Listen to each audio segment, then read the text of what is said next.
जय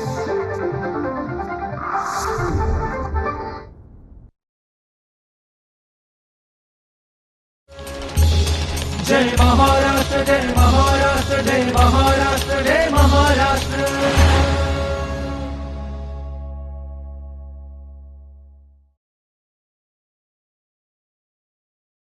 नमस्कार मंडळी. माहिती आणि जनसंपर्क महासंचालनालयाच्या जय महाराष्ट्र या कार्यक्रमामध्ये मी सुषमा जाधव आपलं मनापासून स्वागत करते. मंडळी, बांबू क्षेत्रामध्ये गेल्या काही वर्षांमध्ये अगदी मोठ्या प्रमाणात बदल घडलेला आपण पाहतोय. बांबूंची अगदी पारंपरिक उत्पादन असो किंवा मग आधुनिक उत्पादनं आणि यामध्ये अगदी मोठ्या प्रमाणात मूल्य असलेली सुद्धा उत्पादनं सध्या खूप मोठ्या प्रमाणात तयार होत आहेत.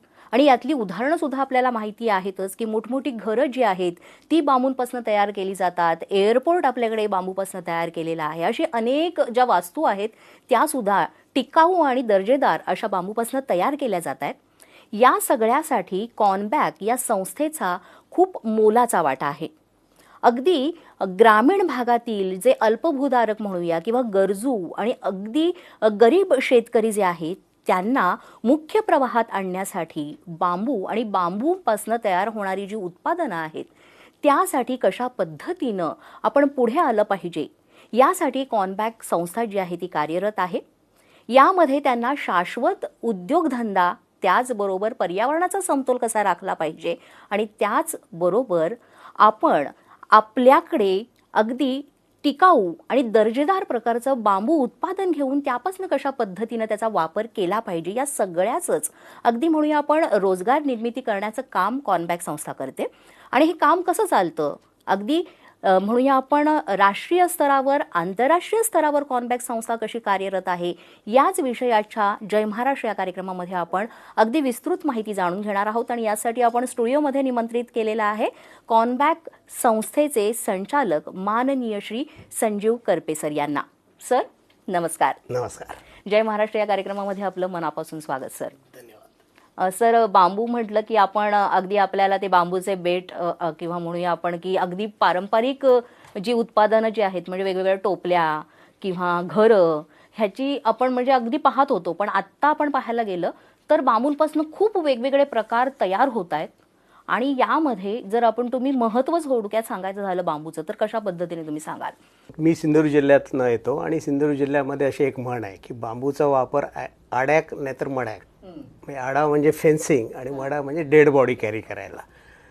तर जैवविविधता वाचवायची असेल तर बांबूसारख्या उत्पादनाला घेऊन शेतकऱ्यांबरोबर पुढे जायला लागेल. आणि त्यातनं आपल्याला महत्त्व म्हणजे आपल्याकडे असं म्हटलं जातं सर्रास की आपण जोपर्यंत बाहेर जाऊन बघत नाही तोपर्यंत आपल्याकडे असणाऱ्या वस्तूंची किंमत जी आहे ती आपल्याला पुरती कळत नाही. तर मला वाटतं ते एक निमित्त झालं आणि त्यातनं हा तुमचाही प्रवास सुरू झाला. तुम्ही बांबू क्षेत्रामध्ये गेली कित्येक वर्ष कार्यरत आहात आणि खूप छान तऱ्हेने तुम्ही कार्य करताय अगदी राष्ट्रीय स्तरापासून ते आंतरराष्ट्रीय स्तरावर सुद्धा. तर याविषयी जर बोलायचं झालं की बांबू क्षेत्रात काम करीत असतानाचा जो अनुभव आहे तो तुम्ही इथे कसा विशद कराल? INBAR international network for bamboo and rattan असं जगातील 51 देशांच्या सरकारने एकत्र येऊन बांबूचं रिसर्च आणि प्रमोशन करण्यासाठी जी इंटर गव्हर्नमेंटल बॉडी बनवलेली आहे जी बीजिंगमध्ये हेडक्वार्टर्ड आहे. अच्छा. त्यांनी आम्हाला त्यांच्याशी कनेक्ट करून दिलं आणि सांगितलं ही जगातली एपेक्स बॉडी आहे. वर्ल्डचे बेस्ट एक्सपिरियन्स यांच्याकडे आहे, नॉलेज यांच्याकडे आहे. ह्यांना बरोबर घेऊन जे काय करायचं असेल ते करा. आणि एनबार बरोबर आल्यामुळे best practices in the world जगामध्ये काय चाललं आहे ह्याचं पूर्ण ट्रेनिंग आणि सपोर्ट आम्हाला मिळाला. आणि 2004 साली आम्ही कॉनबॅक कोकण बांबू अँड केन डेव्हलपमेंट सेंटर नावाची NGO स्थापन केली. आणि पहिलं काम आम्ही काय केलं तर योग्य जातीची बांबूची लागवड शेतकऱ्यांना करायला आपण मोटिवेट केलं. अच्छा. मग त्यावेळेस सुद्धा जेव्हा तुम्ही सुरुवात केली तेव्हा ती सुद्धा अगदी सहज होऊ शकत नाही. कारण जेव्हा आपण ग्रामीण भागामध्ये जातो तेव्हा अगदी पारंपरिक तऱ्हेनं तिथे शेती म्हणा किंवा जो काही धंदा आहे उद्योग आहे ते करत असतात. तर मग तिथे कशा पद्धतीने तुम्ही अगदी सहजपणे त्या सगळ्या ग्रामीण भागातल्या नागरिकांवर बिंबवलत किंवा मग त्यांना प्रवृत्त केलं तो प्रवास कसा होता? सुरुवातीला आम्ही काय केलं की सिंधुदुर्ग जिल्ह्यातले 100 शेतकऱ्यांची यादी काढली. अच्छा. आणि त्या 100 शेतकऱ्यांकडे जाऊन त्यांना सांगितलं की बांबू हे जगातलं नंबर 1 सस्टेनेबल मटेरियल आहे आणि आपल्याला जैवविविधता टिकवण्यासाठी हे ग्रो करणं गरजेचं आहे. आणि म्हणून तुम्ही बांबूची लागवड करायला पाहिजे. आम्ही कृषी खात्याकडनं प्रोग्रेसिव्ह फार्मरची लिस्ट घेतली. 60 लोकांची लिस्ट त्यांनी आम्हाला दिली. आम्ही त्या शेतकऱ्यांकडे ज्यावेळी गेलो त्यावेळी त्या सगळ्या शेतकऱ्यांनी आमचं म्हणणं एकदम छानपणे ऐकून घेतलं आणि ते म्हणाले, तुम्ही म्हणता ते एकदम बरोबर आहे, पण तुम्ही चुकीच्या ठिकाणी आलात. सिंधुदुर्ग जिल्ह्यामध्ये हापूस, आंबा आणि काजू ह्याच्यासारखी भरपूर पैसे देणारी पिकं आमच्याकडे उपलब्ध असताना आम्ही बांबूची लागवड का करावी, हा प्रश्न त्यांनी आम्हाला विचारला. ते म्हणाले, तुम्ही मराठवाड्यात जा, त्यांचं उत्पन्न कमी आहे, तर त्यांना हे काय ते शिकवा.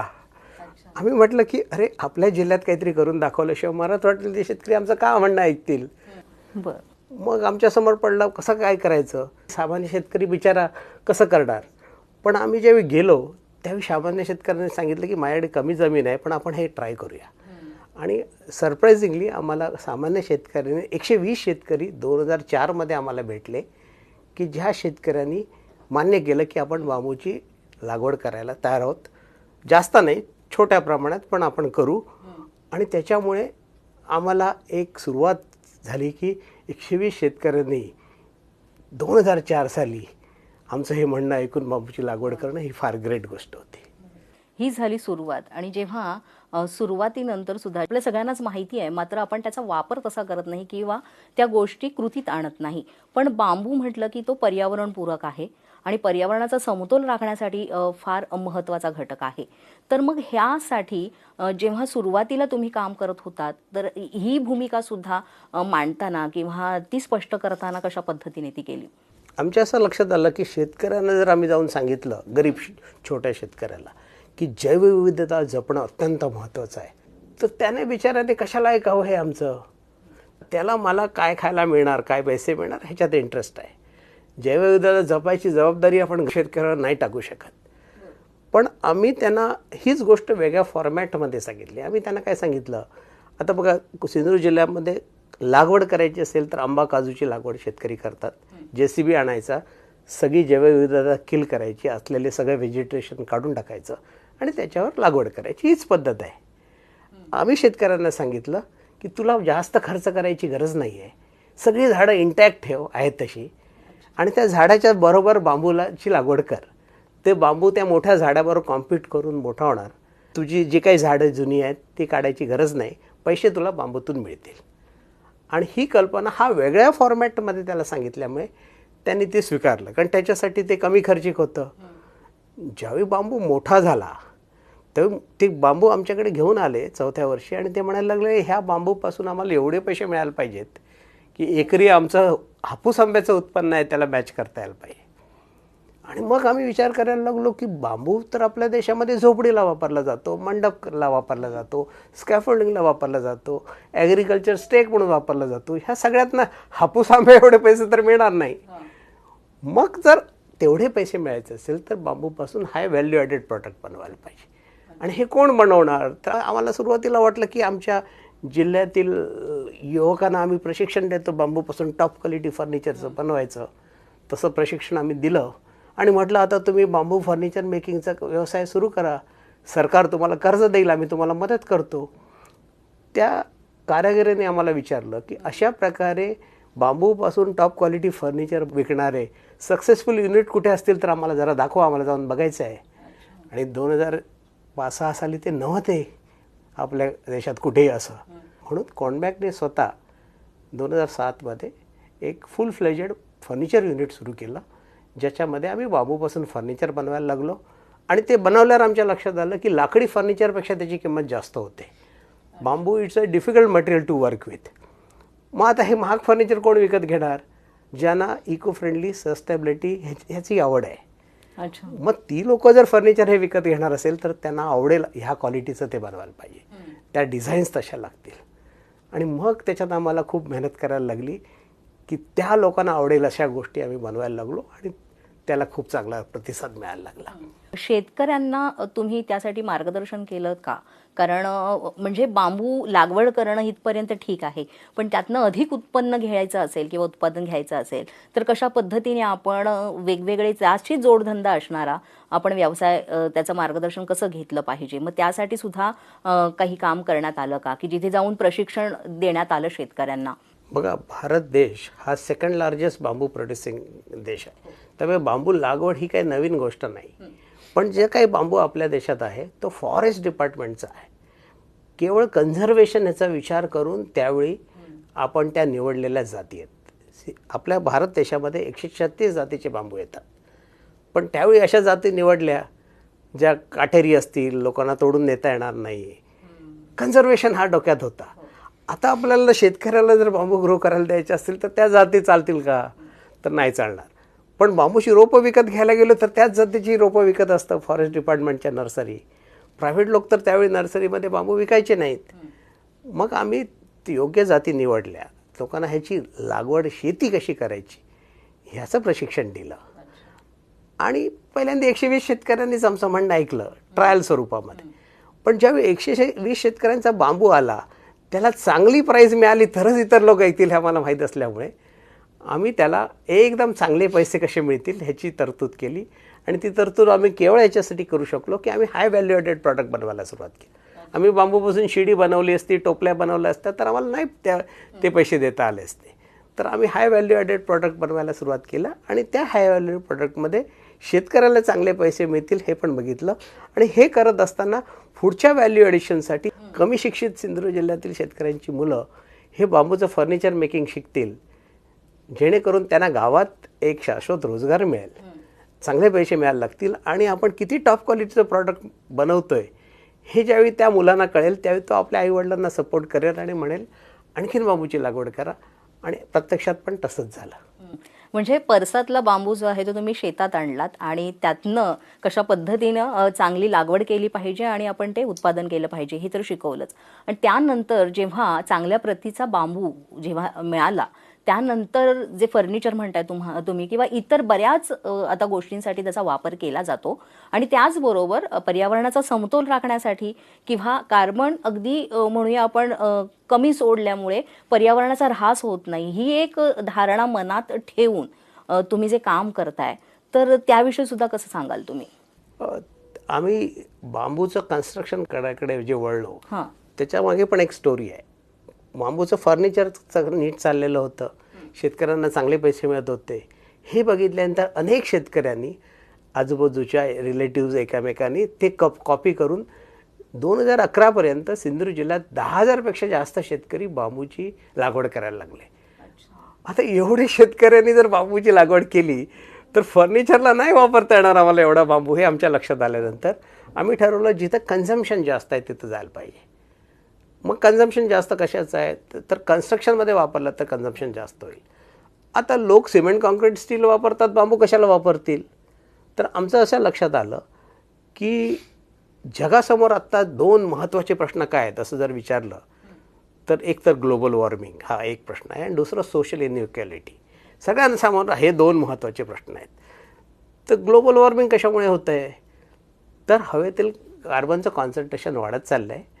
कार्बन कॉन्सन्ट्रेशन वाढल्यामुळे टेम्परेचर वाढतं आहे आणि म्हणून ग्लोबल वॉर्मिंग होतं आहे. आणि त्याचा ग्लोबल वॉर्मिंगमुळे जे काही हवामानात विचित्र बदल होत आहेत त्याचा सगळ्यात जास्त त्रास तर शेतकऱ्यालाच होतो. आपण मुंबईत राहणारे लोक 2 दिवस 1 दिवस मुंबई बंद असेल तिसऱ्या दिवशी परत कामाला जाऊ. पण ह्या वर्षी जो प्रचंड पाऊस मराठवाड्यात पडला, शेतीची शेती वाहून गेली, त्या शेतकऱ्यांनी काय करायचं? तर हा सगळ्यात जास्त त्रास शेतकऱ्याला होतो आहे. तर आमच्या लक्षात आलं की ह्याच्यावर जर काम करायला पाहिजे तर एक तर ग्रीन कव्हर वाढवावं लागेल आणि दुसरं कार्बन कॉन्सन्ट्रेशन कमी होईल. कमीत कमी एमिट करणारं मटेरियल, कार्बन इंटेन्सिव्ह मटेरियल आता कमी वापरायला पाहिजे. म्हणजे काय, स्टील, सिमेंट, प्लास्टिक, ग्लास ह्या सगळ्यांचा वापर कमी करायला पाहिजे. कमी करा असं म्हणून चालेल का? आपल्याला शेवटी डेव्हलपमेंट तर करायची आहे. मग आपल्याला ऑल्टरनेटिव्ह मटेरियल द्यायला पाहिजे. मग ऑक्सिजन एमिट करून आणि कार्बन हवेतनं कमी करून बनणारं मटेरियल आहे झाड, वूड. मग लोकांनी म्हटलं आम्ही टीकवूड वापरलं तर चालेल का? टीकवूडचं एक झाड कापल्यानंतर 50 वर्ष लागतात ते परत रिप्लेनिश व्हायला. एवढा वेळ आहे का आपल्याकडे? तर नाही. मग बांबू हे त्याला याच्यासाठी सोल्युशन आहे की बांबू 3 ते 5 वर्षात रिप्लेनिश होतं. आणि एकदा बांबू कापला तर तो परत लावायची गरज नाही. झाड कापलं की परत लावावं लागतं कोणीतरी. इथं तसं नाही आहे. तुम्ही बांबू कापत राहा दरवर्षी, ते तुम्हाला दरवर्षी नवीन बांबू देत राहील. आणि हे फास्टेस्ट रिप्लेनिशिंग आणि fastest growing plant on earth असल्यामुळे आमचं लक्षात आलं की देवाने दिलेलं ही गिफ्ट आहे की हे जे 2 मोठे प्रश्न आहेत की कार्बन एमिशन कसं कमी करणार आणि सोशल इनइक्वलिटी कमी करणार. तर सोशल इनइक्वलिटी ॲटोमॅटिकली कमी होईल, कारण बांबू काय फॅक्टरीमध्ये बनणार नाही, शेतकऱ्यालाच बनवावं लागेल. तर ह्या दोन्ही गोष्टीचं सोल्युशन आहे. तर आम्हाला वाटलं की जगासमोर 2 महत्त्वाच्या प्रश्नाला हे फॅन्टॅस्टिक सोल्युशन देवाने आपल्याला दिलेलं आहे. हां, आणि त्यातच तुम्ही आत्ता पण म्हणालातच, कारण यावर्षीचा जो भयंकर पाऊस, त्यामुळे सर्वच क्षेत्रांचं खूप अतोनात शेतकऱ्यांचं नुकसान झालं आहे. मग अशा शेतकऱ्यांना आणि छोटे शेतकरी जे आहेत त्यांना कशा पद्धतीनं बांबू लागवड आणि बांबू उत्पादन हे एक फायदेशीर ठरू शकतं? कारण आजही आपण पाहायला गेलं तर पाहिजे तसे अजून शेतकरी बांबू क्षेत्राकडे वळलेले नाही आहेत. त्याचं प्रमाण वाढतंय, मात्र ते आणखीन वाढून जर त्याचा फायदा त्यांना सुद्धा होणार आहे आणि एकूणच आपल्या संपूर्ण राज्य आणि देशाला सुद्धा होणार आहे आंतरराष्ट्रीय स्तरावर, कारण बाजारपेठ चांगली वेगवेगळ्या उत्पादनांसाठी अगदी खुली झालेली आहे. तर मग हा एक उत्तम पर्याय आहे शेतकऱ्यांसाठी. हे कसं तुम्ही नमूद कराल? कारण फार गरजेचं आहे हे. आम्ही महाराष्ट्र शासनाने ज्यावेळी बांबूचं प्रमोशन करायचं ठरवलं, सन्माननीय पाशा पटेलजी यांच्या नेतृत्वाखाली गावागाव जाऊन शेतकऱ्यांना हे समजून देण्याची मोहीम आम्ही सुरू केली. मी पाशाजींबरोबर मी पण जायचो आणि शेतकऱ्यांना मी सांगायचो की आम्ही सिंधुदुर्ग जिल्ह्यात इतक्या वर्षात काय केलं. शेतकरी आम्हाला 2च प्रश्न विचारायचे. एक प्रश्न होता की हे बांबूची लागवड केल्यानंतर विकत घेणार कोण, कुठे आहे इंडस्ट्री दाखवा. आणि दुसरा प्रश्न होता की पहिले 3-4 वर्ष काय उत्पन्न मिळणार नाही, त्यावेळी मी काय खाऊ. हे 2च शेतकरी सगळीकडे युनिफॉर्मली ते आम्हाला प्रश्न विचारत होते. पाशा पटेलजींनी काय म्हटलं की शेतकऱ्यांना त्यांनी आपल्या भाषेत समजावायला सुरुवात केली. त्यांनी शेतकऱ्यांना विचारलं, आत्ता तुमच्यासमोर सगळ्यात महत्त्वाचे प्रश्न काय आहेत? तर हवामानातल्या विचित्र बदलामुळे तुमचं पीक फेल होतं आहे, ही एक गोष्ट आहे. आणि दुसरी, मजूर मिळणं कठीण होत चाललं आहे दिवसेंदिवस. शेतकऱ्याच्या मुलाला शेती करायची नाही आहे, त्याला मुंबईत पुण्यात येऊन नोकरी करायची आहे. ह्या दोन्ही प्रश्नाला बांबू हे सोल्युशन आहे, हे त्यांनी त्यांच्या डोक्यात भरवलं. त्यामुळे शेतकऱ्यांची ॲक्सेप्टेबिलिटी वाढायला लागली. आणि मग एक राहिलेला प्रश्न हा होता की बाबा पहिली 4 वर्ष काय खायचं. तर त्यालासुद्धा महाराष्ट्र गव्हर्नमेंटने फार मोठे हातभार लावला की मनरेगा अंतर्गत त्यांनी बांबूला एका हेक्टर मागे 7.5 लाख रुपये पहिल्या 4 वर्षात एवढ्या मोठ्या प्रमाणात सबसिडी देऊन शेतकऱ्यांचं घर पहिली 4 वर्ष नीट चालेल ह्याची पण तरतूद केली. त्याला ती 4 वर्षाची मजुरी मिळत असल्यामुळे घर कसं चालेल हा पण प्रश्न मिटला. शिवाय लागवडीचा खर्च, आणि 5व्या वर्षापासून त्याला बांबूच पैसे देणार आहे. आता राहिला प्रश्न इंडस्ट्री कुठून येणार. तर ह्याच्यासाठी सुद्धा जे प्रयत्न पाशाजींच्या नेतृत्वाखाली केले जात आहेत त्यातनं शेतकऱ्यांना कॉन्फिडन्स आला आणि म्हणून आता शेतकरी बांबूच्या शास्त्रशुद्ध शेतीकडे वळत आहेत. जसं तुम्ही आता पण म्हणालात की उदरनिर्वाहासाठी जोपर्यंत बांबू तयार होत नाही आणि त्यापासून पैसे मिळत नाही त्यासाठी शासन स्तरावर मनरेगा ही योजना आणली. तर याचा सुद्धा शेतकऱ्यांनी त्यावेळेस कसा लाभ घेतला, म्हणजे प्रशिक्षण द्यावं लागलं, मार्गदर्शन करावं लागलं की त्यावेळेस सुद्धा खूप वेगळी ती परिस्थिती होती. तर त्यावेळेस कशी ती हाताळली गेली संपूर्ण? आमच्या पहिल्यांदा असं लक्षात आलं की मनरेगा ही योजना गावागावात पोचलेली आहे, पण ही इम्प्लिमेंटेशन करणारी यंत्रणा आहे त्यांना बांबूबद्दल कॉन्फिडन्सच नाही. त्यांना वाटत होतं की शासनाची एक योजना आली आहे, एक फॅड आहे म्हणून शासन सांगतं म्हणून आपण सांगायचं. मग तेच जर कन्व्हिन्स नसतील तर ते काय शेतकऱ्याला कन्व्हिन्स करणार. म्हणून आम्ही ही योजना ज्यावेळी मनरेगा पहिल्यांदा 2च जिल्ह्यात सातारा आणि लातूरमध्ये सुरू झाली त्यावेळी आम्ही काय केलं की शासकीय यंत्रणा जे आहे, ग्रामसेवक आहे, रोजगार सेवक आहेत, BDO आहेत, ह्या सगळ्यांचं ट्रेनिंग अरेंज केलं. आधी पहिल्यांदा त्यांचा कॉन्फिडन्स वाढवला की जगात बांबू कुठे पोचला आहे हे तर त्यांना माहीत होऊ दे. चायनाची बांबूची इकॉनॉमी 3,20,000 कोटीची आहे. तुम्ही मनात आणाल तो प्रत्येक वस्तू तिथं चायनामध्ये बांबूपासून बनते. आणि आता तर आपल्या देशामध्ये बेंगलोरचं इंटरनॅशनल एअरपोर्ट 10 लाख स्क्वेअर फीटचं इंटिरियर बांबूमध्ये बनलं आहे.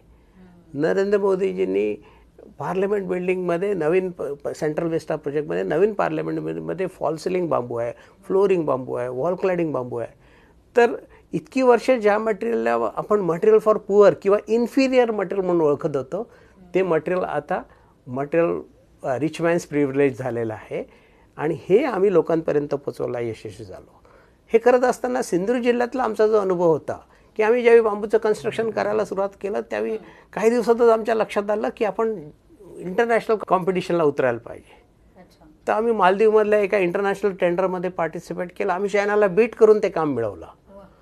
आणि वॉर्डर ऑफ ऑस्ट्रेलिया हे हिल्टनचा जो सगळ्यात हाय एंड ब्रँड आहे त्याच्यासाठीचं आम्ही रेस्टॉरंट तिथं मालदीवमध्ये केलं आणि आमच्या त्या कामाला CNN UKने जगातल्या टॉप 16 बेस्ट वॉटरफ्रंट रेस्टॉरंटमध्ये रेट केला. म्हणजे आम्ही नुसतं टॉप क्वालिटी आणली नाही, तर हे ग्लोबली कॉम्पिटिटिव्ह आहे. हा अनुभव कसा होता? कारण चीन आपण पाहायला गेलं तर सगळ्याच क्षेत्रामध्ये फार अग्रेसर आहे आणि मग बांबू क्षेत्रासाठी तिथे जाणं आणि त्यांना कॉम्पीट करणं ती कसं काय? आमच्या एक लक्षात आलं की चीनला आता ना हाताने करायच्या कामामध्ये खूप इंटरेस्ट राहिलेला नाही. त्यांची लोक सगळं मशीन वापरणार अशी इतक्या वर्षात त्यांची डेव्हलप. मग आम्ही हे पकडलं सूत्र, आणि जिथं स्किल इम्पॉर्टंट असतं, हाताने करायचं काम आहे आणि जिथं खूप हजारो लोक लागतील अशा ठिकाणी चीनवाले खूप म्हणजे कारण त्यांच्या मॅनपॉवरची कॉस्ट पण आता खूप जास्त झाली आहे. तर आपली स्ट्रेंथ काय आहे? तर आपली स्ट्रेंथ आपल्याकडे भरपूर माणसं आहेत, आपल्याकडे गावामध्ये भरपूर जागा आहेत, आणि हे जे 2 स्ट्रेंथ आहेत, हे 2 खरं म्हणजे इंडस्ट्रीसाठीचे बांबू कन्स्ट्रक्शनमधले वीक पॉईंट आहेत. इंडस्ट्रीला म्हटलं अरे खूप जागा लागते, खूप माणसं लागतात. आम्ही म्हणतो अरे ते तर आहे आपल्याकडे, त्याचा तर वापर करूया. आणि त्याचा वापर करून आम्ही प्रीफॅब्रिकेट करायला लागलो कॉम्पोनंट्स. तर आता आम्ही जगभरात काम करतो, कुठेही गेलो तरी आम्ही पूर्ण कॉम्पोनंट प्रीफेट सिंधुदुर्ग जिल्ह्यातील कुडा या फॅक्टरीमध्ये बनतात. ते पॅक करून बोटीने ते जातात तिथं. आम्ही युगांडात जाऊन पण काम केलं आहे. आम्ही फिफा फुटबॉल वर्ल्ड कपसाठी कतारमध्ये काम केलं. फिफा हा केवढा मोठा ब्रँड आहे, केवढा मोठा स्पोर्टिंग इव्हेंट आहे. तर ज्या रिसॉर्टमध्ये प्लेयर्सची राहायची व्यवस्था केलेली होती त्याचं पूर्ण फॉल सिलिंग आम्ही बांबूमध्ये करून दिलं. तर या सगळ्यामुळे एक ग्लोबल रेकग्निशन झालं. आणि हे बांबू हे गरीब माणसाचं इन्फिरियर मटेरियल आहे, ही इमेज ॲटोमॅटिकली कमी होत गेली. आणि हे आपला बांबू आणि आपली टेक्नॉलॉजी हे ग्लोबली कॉम्पिटिटिव्ह आहे, हे तर सिद्ध झालं त्याच्यामुळे. तर हे आपण का निर्माण करू शकलो? तर खेडेगावातील शेतकऱ्यांचा कमी शिक्षित मुलं त्यांनी जे मनापासून काम केलं त्यांना सुदैवाने आम्ही ते एक्सपोजर देऊ शकलो. की आम्ही जे मालदीवला बॉर्डर ऑफ ऑस्ट्रेलियाचं काम केलं, त्या रिसॉर्टमध्ये 10 लाख रुपये एक रात्रीचे राहायला पैसे घेतले जातात. अशा ठिकाणचं काम आपल्या पोरांनी केलं आहे. तर ती क्वालिटी, तो फिनिश हे कसं कळलं असेल त्या मुलांना? तर त्या मुलांनी ग्रास्प केलं, कारण त्यांना हे सगळं एक्सपोजर मिळालं, त्यांना संधी मिळाली. नाहीतर आपण कुठेतरी 2,000-3,000 रुपये एक रात्रीचं घेणाऱ्या हॉटेलचं काम करायला गेलो तर ती वेगळी लेवल असते, वेगळं फिनिश असतं. मी कधी कधी मस्करीने म्हणतो, मी तुम्हाला जर म्हटलं मी 10 लाखात तुम्हाला एक बांबूचं कॉटेज बांधून देऊ का? तुम्ही म्हणणार नको, महाग आहे. अरे तिथं 10 लाख रुपये एक रात्री राहण्यासाठी लोक देत आहेत. आणि ते काम आपल्या बांबूने आपल्या मुलांनी केलं आहे. वा. आणि इथून जाऊन तिथे काम करणं आणि त्यातनं उत्पन्न तर आहेच, पण जो नावलौकिक मिळवणं आहे किंवा आपल्या देशाचं नाव उंचावणं आहे, हा एक भाग फार मोठा आहे. आणि मला वाटतं त्या प्रत्येक छोट्या शेतकऱ्याला, तर तो छोटा राहिलेला नाही आहे खरं तर, खूप मोठे झाले, कारण एवढ्या मोठ्या लेवलला काम सुरू आहे. तर मला वाटतं त्याचा फायदा निश्चितच झाला आणि फार अभिमानाची गोष्ट आहे त्यांच्यासाठी. तर मंडळी, अशा पद्धतीनं बांबू क्षेत्र, एकूण बांबू क्षेत्र म्हणण्याचं कारणच हे आहे की बांबूच्या वेगवेगळ्या जाती आहेत आणि त्याची लागवड, त्यापासूनच वेगवेगळ्या होणाऱ्या ज्या वस्तू आहेत किंवा मोठमोठ्या वास्तू तयार करणं, या सगळ्यासाठी बांबूचा खूप मोठ्या प्रमाणावर अगदी आंतरराष्ट्रीय स्तरावर वापर होतोय. आणि बांबू कुठेही अगदी सहज उगवतो, चांगल्या दर्जाचा बांबू आपण निर्माण करू शकतो आणि त्याला मागणी म्हणूया आपण खूप मोठ्या प्रमाणात आहे. तर त्याचा विचार न करता जास्तीत जास्त शेतकऱ्यांनी बांबू क्षेत्राकडे वळलं पाहिजे, बांबू शेतीकडे वळलं पाहिजे. शेतकरी जे आहेत, छोटे शेतकरी, ते सुद्धा इतर शेतकऱ्यांची प्रेरणा घेऊन यामध्ये जर उतरले तर चांगलं उत्पादन घेऊन उत्पन्न सुद्धा घेऊ शकतात. आणि अशी अनेक उदाहरणं जी आहेत ती आज आपण आपल्या कार्यक्रमाच्या माध्यमातून आपण ऐकली की कशा पद्धतीनं आंतरराष्ट्रीय स्तरावर बाजारपेठ खूप मोठी आहे.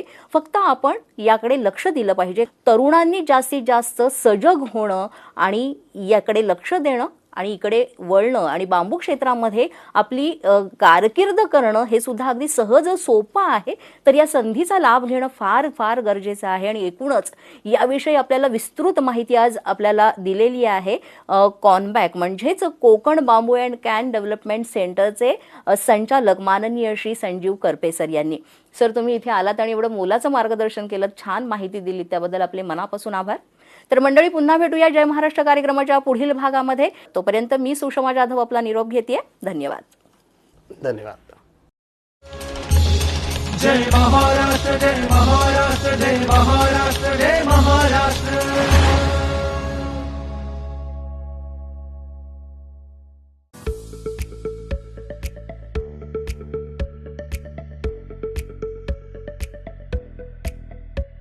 धन्यवाद.